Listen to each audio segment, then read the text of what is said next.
हरे कृष्णा। आप सभी का दिन शुभ और मंगलमय हो।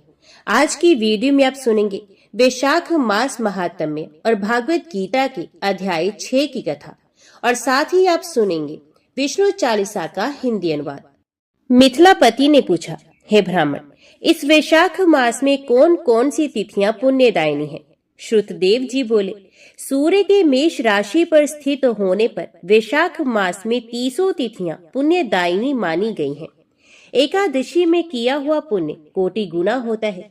उसमें स्नान, दान, तपस्या, होम, देव पूजा, पुण्य क्रम एवं कथा का श्रवण किया जाए तो वे तत्काल मुक्ति देने वाला होता है। जो रोग आदि से ग्रस्त और दरिद्रता से पीड़ित हो, वे मनुष्य इस पुण्य में कथा को सुनकर कृतकृत्य होता है। वैशाख मास मन से सेवन करने योग्य है, क्योंकि वे समय उत्तम गुणों से युक्त है। दरिद्र, धनाढ्य, पंगु, अंधा, नपुंसक, विधवा, साधारण स्त्री, पुरुष, बालक, युवा, वृद्ध तथा रोग से पीड़ित मनुष्य ही क्यों ना हो, वैशाख मास का धर्म सबके लिए अत्यंत सुख साध्य है। परम पुण्य में वैशाख मास में जब सूर्य मेष राशि में स्थित हो, तब पाप नाशनी अमावस्या कोटि गया के समान फल देने वाली होती है। राजन, जब पृथ्वी पर राज ऋषि सावर्णी का शासन था, उस समय 30वें कलयुग के अंत में सभी धर्मों का लोप हो चुका था। उसी समय आनर्त देश में धर्मवरण नाम से विख्यात एक ब्राह्मण थे। मुनिवर धर्मवरण ने उस कलयुग में ही किसी समय महात्मा मुनियों के सत्र याग में सम्मिलित होने के लिए पुष्कर क्षेत्र की यात्रा की। वहां कुछ व्रतधारी महर्षियों ने कलयुग की प्रशंसा करते हुए इस प्रकार कहा था, सतयुग में भगवान विष्णु को संतुष्ट करने वाला जो पुण्य 1 वर्ष में साध्य है, वही त्रेता में 1 मास में और द्वापर में 15 दिनों में साध्य होता है। परंतु कलयुग में भगवान विष्णु का स्मरण कर लेने से ही उससे 10 गुना पुण्य होता है। कली में बहुत थोड़ा पुण्य भी कोटि गुना होता है। जो एक बार भी भगवान का नाम लेकर दया दान करता है और दुर्भिक्ष में अन्न देता है, वे निश्चय ही उधर लोक में गमन करता है। ये सुनकर देवऋषि नारद हंसते हुए उन्मत्त के समान नृत्य करने लगे। सभासदों ने पूछा, नारद जी, ये क्या बात है? तब बुद्धिमान नारद जी ने हंसते हुए उन सबको उत्तर दिया, आप लोगों का कथन सत्य है। इसमें संदेह नहीं कि कलयुग में स्वल्प कर्म से ही महान पुण्य का साधन किया जाता है तथा कलेशों का नाश करने वाले भगवान केशव स्मरण मात्र से ही प्रसन्न हो जाते हैं। तथापि मैं आप लोगों से ये कहता हूँ कि कलयुग में ये 2 बातें दुर्घट हैं। शिष्णेन्द्र का निर्भय और जीवा को वश में रखना, ये दोनों कार्य जो सिद्ध कर ले वही नारायण स्वरूप है। अतः कलयुग में आपको यहाँ नहीं ठहरना चाहिए। नारद जी की ये बात सुनकर उत्तम व्रत का पालन करने वाले महर्षि सहसा यज्ञ को समाप्त करके सुख पूर्वक चले गए। धर्मवरण ने भी वे बात सुनकर भूलोक को त्याग देने का विचार किया। उन्होंने ब्रह्मचर्य व्रत धारण करके दंड और कमंडलू हाथ में लिया और जटा वलकर धारी होकर वे कलयुग के अनाचारी पुरुषों को देखने के लिए घर छोड़कर चल दिए। उनके मन में बड़ा विस्मय हो रहा था। उन्होंने देखा पराये मनुष्य पापाचार्य में प्रवृत्त होकर बड़े भयंकर एवं दुष्ट हो गए हैं। ब्राह्मण पाखंडी हो गए हैं। शूद्र संन्यास धारण करती हैं। पत्नी अपने पति से द्वेष रखती है। शिष्य गुरु से वैर करता है। सेवक स्वामी के और पुत्र पिता के घात में लगा हुआ है। ब्राह्मण शूद्र व्रत और गोई बकरियों के समान हो गई है। वेदों में गाथा की ही प्रधानता रह गई है। शुभ कर्म साधारण लौकिक कृत्यों के ही समान रह गए हैं। इनके प्रति किसी की महत्व बुद्धि नहीं है। भूत, प्रेत और पिशाच आदि की उपासना चल पड़ी है। सब लोग मैथुन में आ सकते हैं और उसके लिए अपने प्राण भी खो बैठते हैं। सब लोग झूठी गवाही देते हैं। मन में सदा छल और कपट भरा रहता है। कलयुग में सदा लोगों के मन में कुछ और, वाणी में कुछ और तथा क्रिया में कुछ और ही देखा जाता है। सबकी विद्या किसी न किसी स्वार्थ को लेकर होती है और केवल राजभवन में उसका आदर होता है। संगीत आदि कलात्मक विद्याएं भी राजाओं को प्रिय हैं। कली में अधम मनुष्य पूजे जाते हैं और श्रेष्ठ पुरुषों की अवहेलना होती है। कली में वेदों के विद्वान ब्राह्मण दरिद्र होते हैं। लोगों में प्राय भगवान की भक्ति नहीं होती। पुण्य क्षेत्र में पाखंड अधिक बढ़ जाता है। शूद्र लोग जटाधारी तपस्वी बनकर धर्म की व्याख्या करते हैं। सभी मनुष्य अल्पायु, दयाहीन और शठ होती हैं। कली में प्राय सभी धर्म के व्याख्याता बन जाते हैं और दूसरों से कुछ लेने में ही उत्सव मनाते हैं। अपनी पूजा कराना चाहते हैं और व्यर्थ ही दूसरों की निंदा करते हैं। अपने घर आने पर सभी अपने स्वामी के दोषों की चर्चा में तत्पर रहते हैं। कली में लोग साधुओं को नहीं जानते, पापियों को ही बहुत आदर देते हैं। दुराग्रही लोग इतने दुराग्रही होते हैं कि साधु पुरुषों के एक दोष का भी ढिंडोरा पीटते हैं और पापात्माओं के दोष समूहों को भी गुण बताते हैं। कली में गुणहीन मनुष्य दूसरों के गुण ना देखकर उनके दोषी ग्रहण करते हैं। जैसे पानी में रहने वाली जोंक प्राणियों के रक्त पीती है, जल नहीं पीती, उसी प्रकार जोंक के धर्म से संयुक्त हुए मनुष्य दूसरे का रक्त चूसते हैं। औषधियां शक्तिहीन होती हैं, ऋतुओं में उलट फेर हो जाता है, सब राष्ट्रों में अकाल पड़ता है, कन्या योग्य समय में संतान उत्पत्ति नहीं करती। लोग नट और नर्तकों की विद्याओं से विशेष प्रेम करते हैं। जो वेद वेदांतिक विद्याओं में तत्पर और अधिक गुणवान है, उन्हें अज्ञानी मनुष्य सेवक की दृष्टि से देखते हैं। वे सबके सब भ्रष्ट होती हैं। कली में प्राय लोग श्राद्ध कर्म का त्याग करते हैं, वैदिक कर्मों को छोड़ बैठते हैं। प्राय जीवा पर भगवान विष्णु के नाम कभी नहीं आते। लोग श्रृंगार रस में आनंद का अनुभव करते हैं और उसी के गीत गाते हैं। कलयुग के मनुष्यों में न कभी भगवान विष्णु की सेवा देखी जाती है, न शास्त्रीय चर्चा होती है, न कहीं यज्ञ की दीक्षा है, न विचार कालेश, न तीर्थ यात्रा, न दान धर्म ही देखे जाते हैं। ये कितने आश्चर्य की बात है।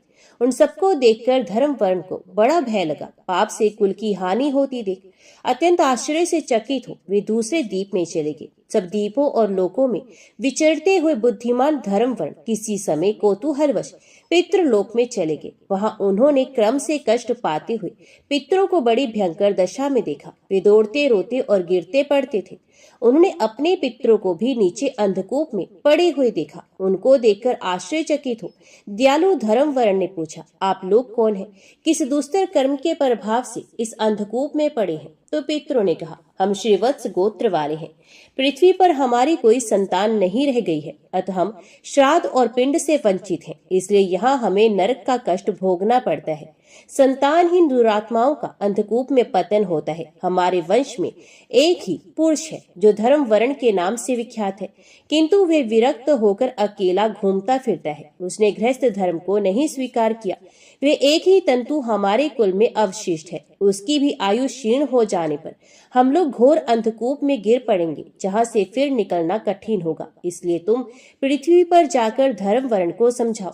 हम लोग दया के पात्र हैं। हमारे वचनों से उसको ये बताओ कि हमारी वंश रूपा दुर्वा को काल रूपी चूहा प्रतिदिन खा रहा है। सारे वंश का नाश हो गया है, एक तुम ही बचे हो। जब तुम भी मर जाओगे तब संतान परंपरा ना होने के कारण तुम्हें भी अंधकूप में गिरना पड़ेगा। इसलिए गृहस्थ धर्म को स्वीकार करके संतान की वृद्धि करो। इससे हमारी और तुम्हारी दोनों की ऊर्ध्व गति होगी। यदि एक भी पुत्र वैशाख माघ अथवा कार्तिक मास में हमारे उद्देश्य से स्नान, श्राद्ध और दान करेगा तो उससे हम लोगों की ऊर्ध्व गति होगी और नरक से उद्धार हो जाएगा। यदि एक पुत्र भी भगवान विष्णु का भक्त हो जाए, एक भी एकादशी का व्रत रहने लगे, अथवा यदि एक भी भगवान विष्णु की पाप नाशक कथा श्रवण करे तो उसकी 100 बीती हुई पीढ़ियों का तथा 100 भावी पीढ़ियों का उद्धार होता है। वे पीढ़ियां पाप से आवृत होने पर भी नरक का दर्शन नहीं करती। दया और धर्म से रहित उन बहुत से पुत्रों के जन्म से क्या लाभ जो कुल में उत्पन्न होकर सर्वव्यापी भगवान नारायण की पूजा नहीं करते। इस प्रकार प्रिय वचनों द्वारा धर्म वर्ण को समझाकर तुम उसे विरक्ति पूर्ण ब्रह्मचर्य आश्रम से गृहस्थ आश्रम में प्रवेश करने की सलाह दो। पितरों की यह बात सुनकर धर्म वर्ण अत्यंत विस्मित हुआ और हाथ जोड़कर बोला, मैं ही धर्म वर्ण नाम से विख्यात आपके वंश का दुराग्रही बालक हूँ। यज्ञ में महात्मा नारद जी का ये वचन सुनकर कि कलयुग में प्राय कोई भी रसनेन्द्रिय और शिष्नेन्द्रिय को दृढ़ता पूर्वक संयम में नहीं रखता, मैं दुर्जनों की संगति से भयभीत हूँ। अब तक दूसरे द्वीपों में घूमता रहा। इस कलयुग के 3 चरण बीत गए। अंतिम चरण में भी 3.5 भाग व्यतीत हो चुके हैं। मेरा जन्म व्यर्थ बीता है, क्योंकि जिस कुल में मैंने जन्म लिया उसमें माता पिता के ऋण को भी मैंने नहीं चुकाया। पृथ्वी के भारभूत उस शत्रु तुल्य पुत्र के उत्पन्न होने से क्या लाभ जो पैदा होकर भगवान विष्णु और देवताओं तथा पितरों की पूजा न करे। मैं आप लोगों की आज्ञा का पालन करूंगा। बताइए, पृथ्वी पर किस प्रकार मुझे कलयुग से और संसार से भी बाधा प्राप्त नहीं होगी। धर्मवरण की बात सुनकर पितरों के मन को कुछ आश्वासन मिला और वे बोले, बेटा तुम गृहस्थ आश्रम स्वीकार करके संतान उत्पत्ति के द्वारा हमारा उद्धार करो। जो भगवान विष्णु की कथा में अनुरक्त होते, निरंतर श्रीहरि का स्मरण करते और सदाचार के पालन में तत्पर रहते हैं, उन्हें कलयुग बाधा नहीं पहुंचाता। मानक जिसके घर में शालिग्राम शिला अथवा महाभारत की पुस्तक हो, उसे भी कलयुग बाधा नहीं दे सकता। जो वैशाख मास के धर्मों का पालन करता, माघ स्नान में तत्पर होता और कार्तिक में दीप देता है, उसे भी कलयुग की बाधा नहीं प्राप्त होती। जो प्रतिदिन महात्मा भगवान विष्णु की पापनाशक एवं मोक्षदायिनी दिव्य कथा सुनता है, जिसके घर में बलवैश्व देव होता है, शुभकारिणी तुलसी स्थित होती है तथा जिसके आंगन में उत्तम गो रहती है, उसे भी कलयुग बाधा नहीं देता। अति पापात्मक युग में भी तुम्हें कोई भय नहीं है। बेटा शीघ्र पृथ्वी पर जाओ। इस समय वैशाख मास चल रहा है, ये सबका उपकार करने वाला मास है। सूर्य के मेष राशि में स्थित होने पर 30 तिथियां पुण्य दानी मानी गई है। एक एक तिथि में किया हुआ पुण्य कोटि कोटि गुना अधिक होता है। उनमें भी जो वैशाख की अमावस्या तिथि है, वे मनुष्य को मोक्ष देने वाली है। देवताओं और पितरों को वे बहुत प्रिय है, शीघ्र ही मोक्ष की प्राप्ति कराने वाली है। जो उस दिन पितरों के उद्देश्य से श्राद्ध करते हैं और जल से भरा हुआ घड़ा एवं पिंड देते हैं, उन्हें अक्षय फल की प्राप्ति होती है। अत महामते तुम शीघ्र जाओ और जब अमावस्या हो तब कुंभ से श्राद्ध एवं पिंडदान करो। सबका उपकार करने के लिए गृहस्थ धर्म का पालन करो। धर्म अर्थ और काम से संतुष्ट हो, उत्तम संतान पाकर फिर मुनि वृत्ति से रहते हुए सुख पूर्वक दीप दीपांतरों में विचरण करो। पितरों के इस प्रकार आदेश देने पर धर्मवर मुनि शीघ्रता पूर्वक भूलोक में गए। वह मेष राशि में सूर्य के स्थित रहते हुए वैशाख मास में प्रातः काल स्नान करके देवताओं, ऋषियों तथा पितरों का तर्पण किया। फिर कुंभ दान सहित पाप विनाशक श्राद्ध करके उसके द्वारा पितरों को पुनरावर्ती रहित मुक्ति प्रदान की। तत्पश्चात उन्होंने स्वयं विवाह करके उत्तम संतान को जन्म दिया और लोक में उस पाप नाशनी अमावस्या तिथि को प्रसिद्ध किया। तदंतर वे भक्ति पूर्वक भगवान की आराधना करने के लिए हर्ष के साथ गंधमादन पर्वत पर चले गए। इसलिए वैशाख मास की ये अमावस्या तिथि परम पवित्र मानी गई है। श्री भगवान कहते हैं, हे लक्ष्मी, अब मैं गीता के 6ठे अध्याय का महात्म्य बताता हूँ, जिसे सुनने वाले मनुष्यों के लिए मुक्ति कर लक्त हो जाती है। गोदावरी नदी के तट पर प्रतिष्ठानपुर नामक एक विशाल नगर है, जहाँ मैं विप्लेश के नाम से विख्यात होकर रहता हूँ। उस नगर में जानश्रुति नामक एक राजा रहते थे, जो भूमंडल की प्रजा को अत्यंत प्रिय थे। उनका प्रताप मार्तंड मंडल के प्रचंड तेज के समान जान पड़ता था। प्रतिदिन होने वाले उनके यज्ञ के धुएं से नंदन वन के कल्प वृक्ष इस प्रकार काले पड़ गए, मानो राजा की असाधारण दानशीलता देखकर वे लज्जित हो गए हों। उनके यज्ञ में प्राप्त पुरोडाश के रसवादन में सदा आसक्त होने के कारण देवता लोग कभी प्रतिष्ठानपुर को छोड़कर बाहर नहीं जाते थे। उनके दान के समय छोड़े हुए जल की धारा प्रताप रूपी तेज और यज्ञ के धूमों से पुष्ट होकर मेघ ठीक समय पर वर्षा करते थे। उस राजा के शासन काल में इतियों जो खेतों में होने वाले 6 प्रकार के उपद्रव के लिए कहीं थोड़ा भी स्थान नहीं मिलता था और अच्छी नीतियों का सर्वत्र प्रसार होता था। वे बावली कुएं और पोखरे खुदवाने के बहाने मानो प्रतिदिन पृथ्वी के भीतर की निधियों का अवलोकन करते थे। एक समय राजा के दान, तप, यज्ञ और प्रजा पालन से संतुष्ट होकर स्वर्ग के देवता उन्हें वर देने के लिए आए। वे कमलनाल के समान उज्जवल हंसों का रूप धारण कर अपनी पांखें हिलाते हुए आकाश मार्ग से चलने लगे। बड़ी उतावली के साथ उड़ते हुए वे सभी हंस परस्पर बातचीत भी करते जाते थे। उनमें भी भद्राशव आदि 2-3 हंस वेग से उड़कर आगे निकल गए।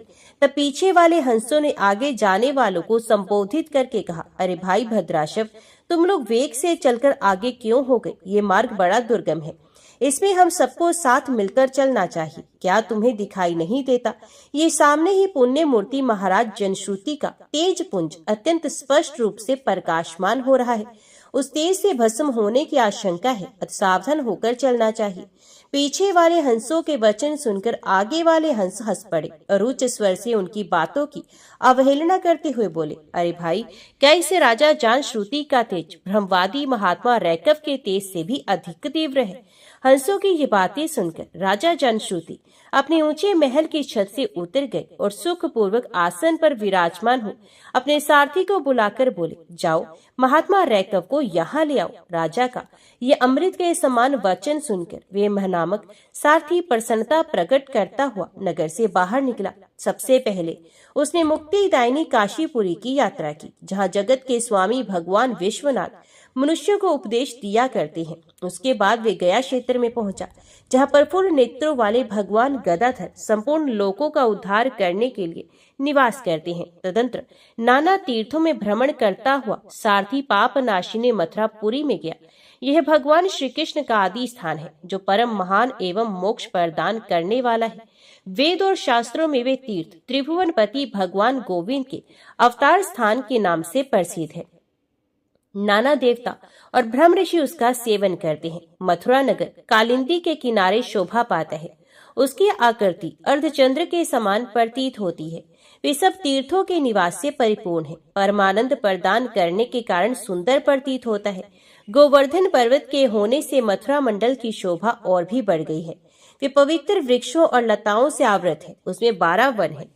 वे परम पुण्यमय तथा सबको विश्राम देने वाले श्रुतियों के सारभूत भगवान श्री कृष्ण की आधार भूमि है। तत्पश्चात मथुरा से पश्चिम और उत्तर दिशा की ओर बहुत दूर तक जाने पर सारथी को काश्मीर नामक नगर दिखाई दिया, जहाँ शंख के समान उज्ज्वल गगनचुंबी महलों की पंक्तियां भगवान शंकर के अट्टहास की भांति शोभा पाती हैं, जहाँ ब्राह्मणों के शास्त्रीय आलाप सुनकर मूक मनुष्य भी सुंदर वाणी और पदों का उच्चारण करते हुए देवता के समान हो जाते हैं, जहाँ निरंतर होने वाले यज्ञ धूम से व्याप्त होने के कारण आकाश मंडल मेघों से धुलते रहने पर भी अपनी कालिमा नहीं छोड़ता, जहाँ उपाध्याय के पास आकर छात्र जन्मकालीन अभ्यास से ही संपूर्ण कलाएं स्वतः पढ़ लेती हैं, तथा जहाँ माणिकेश्वर नाम से प्रसिद्ध भगवान चंद्रशेखर देहधारियों को वरदान देने के लिए नित्य निवास करते हैं।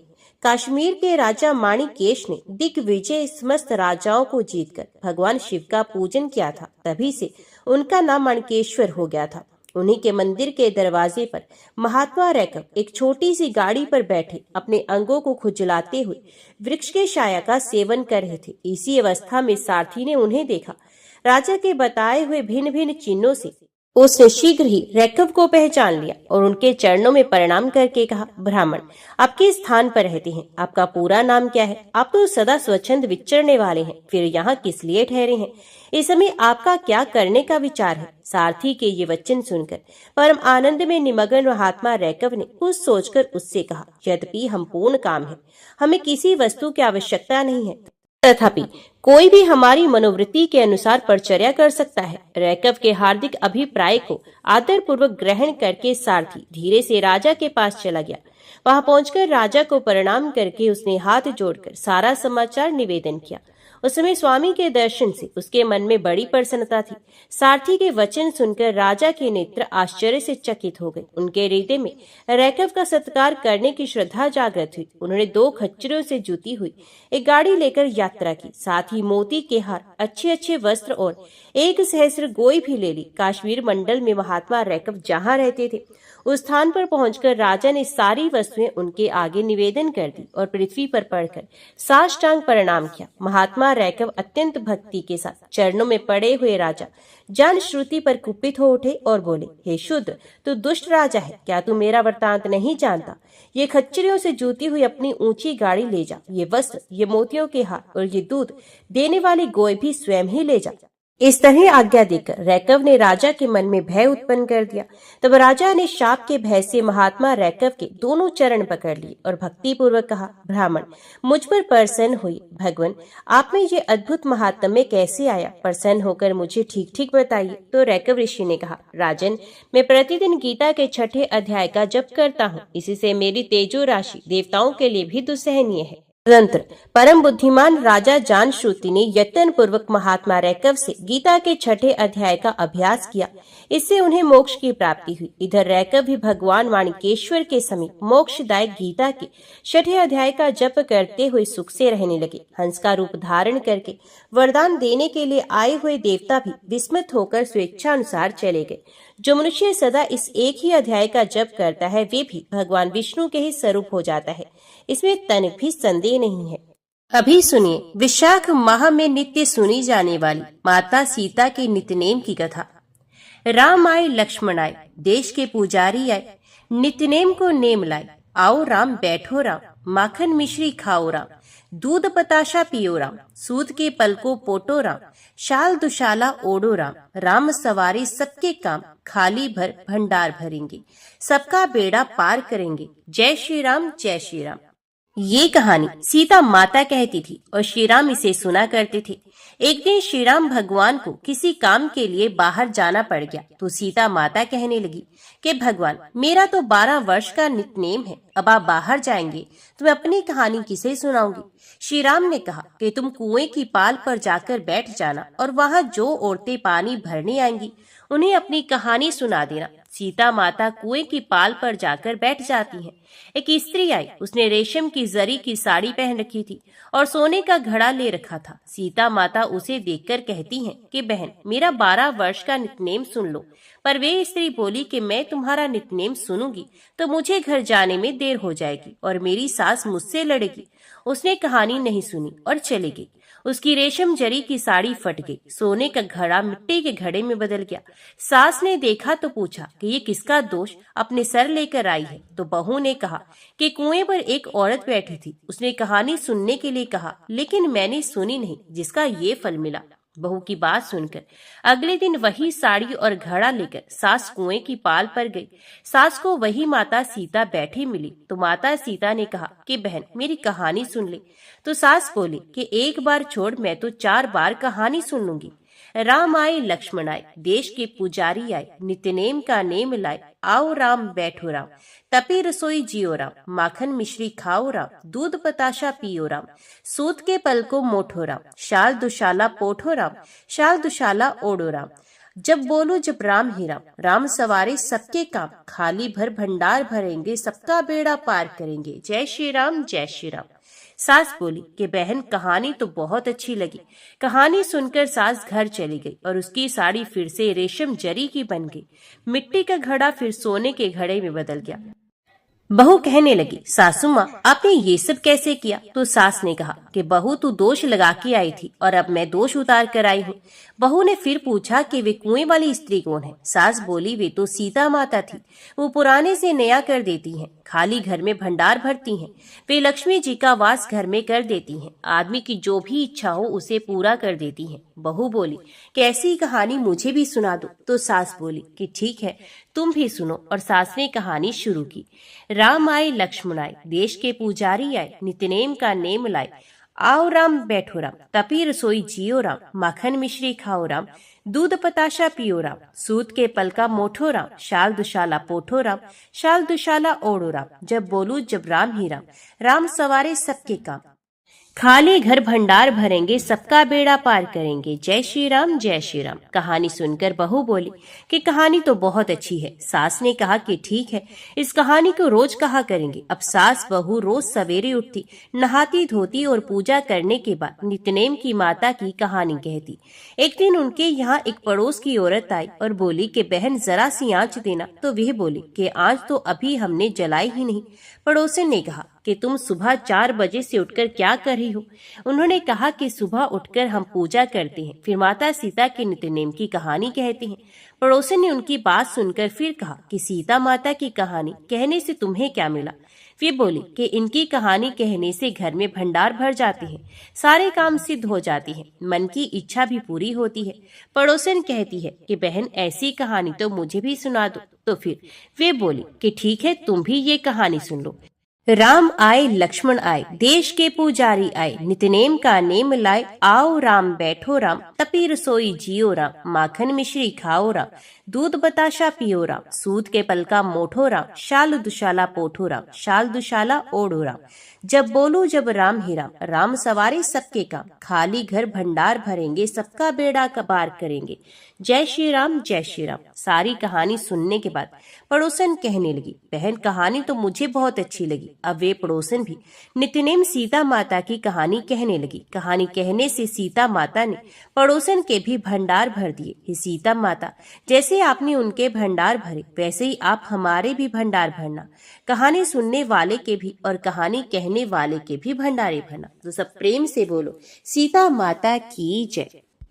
अभी सुनिए विष्णु चालीसा का हिंदी अनुवाद। हे सृष्टि के संचालन करता भगवान विष्णु, अपने सेवक के मन को जानिए। आज आपका भक्त आपके बारे में इस विष्णु चालीसा के माध्यम से वर्णन कर रहा है, कृपया उसे ज्ञान दीजिए। भगवान विष्णु सभी कष्टों व दुखों का नाश करते हैं और सभी का उद्धार करते हैं। उन्हें हम सभी का नमन है। आपकी शक्ति संपूर्ण सृष्टि में सबसे शक्तिशाली है और आपका उत्कर्ष तीनों लोकों में व्याप्त हो रहा है। आपका रूप बहुत ही सुंदर, मन को मोह लेने वाला है और आपका स्वभाव एकदम सरल है। आप अपने रूप से सभी का मन मोह लेते हैं। आपने अपने तन पर पीले रंग के वस्त्र पहने हुए हैं और गले में वैजंती की माला सुशोभित है। आपने अपने हाथों में शंख, सुदर्शन चक्र, गदा पकड़े हुए हैं, जिन्हें देखकर असुरों में भय व्याप्त रहता है। आपके कारण ही सृष्टि में सत्य, धर्म इत्यादि की विजय रहती है और काम, क्रोध, मद, लोभ इत्यादि का नाश होता है। आप ही संतों, ऋषि मुनि, सज्जन मनुष्यों की रक्षा करते हो और उनके मन को आनंदित करते हो। तो वहीं दूसरी ओर आप ही असुर, दैत्य व राक्षसों का नाश करते हो। आप ही सुख प्रदान करने वाले हो और आप ही हम सभी के कष्टों को हरने वाले हो। आप ही हमारी कमियों को दूर करने वाले हो और आप ही हमें सद्पुरुष बनाने वाले हो। भगवान विष्णु के द्वारा ही अपने भक्तों के पापों को नष्ट कर उनका उद्धार किया जाता है और उनके कष्ट दूर कर उन्हें भव सागर पार करवाया जाता है। पृथ्वी पर धर्म की रक्षा के लिए भगवान विष्णु ने समय समय पर कई अवतार लिए हैं और अपने भक्तों का उद्धार किया है। त्रेता युग में पृथ्वी पर जब राक्षसों का अत्याचार अत्यधिक बढ़ गया और आपके भक्तों ने आपको पुकारा, तो आप श्री राम का रूप धारण कर पृथ्वी पर अवतरित हुए। श्री राम के रूप में आपने राक्षसों के राजा रावण का, उसके संपूर्ण कुल व राक्षस सेना के साथ नाश कर दिया और धरती का भार हल्का कर दिया। हिरण्याक्ष के द्वारा पृथ्वी को समुद्र में डुबो देने के कारण आपने वराह रूप धारण कर पृथ्वी की रक्षा की। वह हिरण्याक्ष राक्षस का वध किया। पिछले कल्प के अंत समय में आप मत्स्य रूप धरकर उस कल्प से 14 रत्नों को बचाकर इस कल्प में लेकर आए और अपनी महिमा को दिखाया। समुद्र मंथन के समय जब असुरों के द्वारा अमृत पान के लिए अत्यधिक उत्पात मचाया गया, तब आपने मोहिनी रूप धरा। मोहिनी रूप में आपने देवताओं को अमृत पिलाया, जबकि असुरों को अपने रूप में बहला कर रखा। समुद्र मंथन के लिए आपने कूर्म अवतार धारण किया और मंदराचल पर्वत का भार उठाया। भगवान शिव जब भस्मासुर को दिए वरदान से परेशान हो गए, तब आपने ही स्त्री रूप धरकर भस्मासुर का अंत कर दिया। जब राक्षसों के द्वारा भगवान ब्रह्मा से वेदों को चुराकर समुद्र में डुबो दिया गया, तब आप ही हयग्रीव अवतार में वेदों को पुनः लेकर वहां आए। आपने स्त्री रूप में भस्मासुर को अपने साथ नृत्य करने के लिए तैयार किया और उसी के वरदान से उसे भस्म कर दिया। एक बार जलंधर राक्षस ने अत्यधिक आतंक मचा दिया और भगवान शिव के साथ भयंकर युद्ध किया। भगवान शिव ने जलंधर से भीषण युद्ध किया, लेकिन उसकी पत्नी वृंदा के तप के कारण उसे पराजित नहीं कर सकी और ये देखकर माता सती परेशान हो उठी। इसके पश्चात माता सती ने आपको ही याद किया और सब समस्या आपको बताई। माता सती के आग्रह करने पर आपने वृंदा की तपस्या को भंग करने के लिए जलंधर का रूप धरा और वृंदा के पास गए। वृंदा ने जब आपको देखा तो वे भी भ्रम में पड़ गई और अपनी तपस्या छोड़कर आपके पास चली आई। माता वृंदा के स्पर्श से आपने अपनी गलती भी स्वीकार की और उन्हें सदैव अपने साथ माता तुलसी के रूप में पूजने का आशीर्वाद दिया। और दूसरी ओर भगवान शिव ने जलंधर का वध कर दिया। आप ही ने अपने भक्त प्रहलाद की रक्षा के लिए उसके पिता हिरण्यकशिपु का नरसिंह अवतार में वध कर दिया आपने अपने अनेक गण भक्त इत्यादि का उद्धार किया है और उन्हें भवसागर पार लगाया है। हे भगवान विष्णु, कृपा हमारे दुखों का भी अंत कर दीजिए और हम पर अपनी कृपा दृष्टि बनाइए। मैं प्रतिदिन ही आपके दर्शन करता हूँ। आप ही याचकों, निर्धनों, भक्तों के लिए शुभ फल देने वाले हैं। आपका सेवक आपके दर्शन करने से बहुत खुश है और वह आपसे अपने ऊपर कृपा रखने की याचना कर रहा है। मैं नादान हूँ हे प्रभु, और इतना तप यज्ञ के बारे में नहीं जानता। मैं केवल आपका ही स्मरण करता हूँ। मुझ पर अपनी दया दिखाइए हे प्रभु, और मुझे व्रत इत्यादि विधि के बारे में इतना पता भी नहीं है। मैं अज्ञानी, आपका किस विधि के अनुरूप पूजन करूं, अज्ञानता में मुझसे कोई भूल न हो जाए, अन्यथा इसका दुख बहुत भीषण होगा। मैं आपको विधि पूर्वक प्रणाम करता हूँ और आपके सामने अपना संपूर्ण समर्पण करता हूँ। देवताओं, ऋषि मुनियों ने सदैव ही आपकी सेवा की है और परम हर्ष को प्राप्त किया है। आपने सदा ही दीन दुखियों इत्यादि पर अपनी कृपा दृष्टि रखी है और उन्हें अपना बनाया है। आप ही हम सभी के पाप दोष कमियों को दूर करने वाले हो और हमें सभी सांसारिक बंधनों से मुक्त कर हमारा उद्धार करने वाले हो। आप ही हमें संतान संपत्ति देकर सुख देते हो और अब हमें अपने चरणों का दास बनाकर हमें मुक्त कर दीजिए। निगम सदा ही सभी से ये प्रार्थना करता है कि जो कोई भी ये विष्णु चालीसा पढ़ता है या दूसरों को सुनाता है, वह सदैव सुख पाता है। तो सब प्रेम से बोलो, लक्ष्मी नारायण भगवान की जय, राधा कृष्ण भगवान की जय।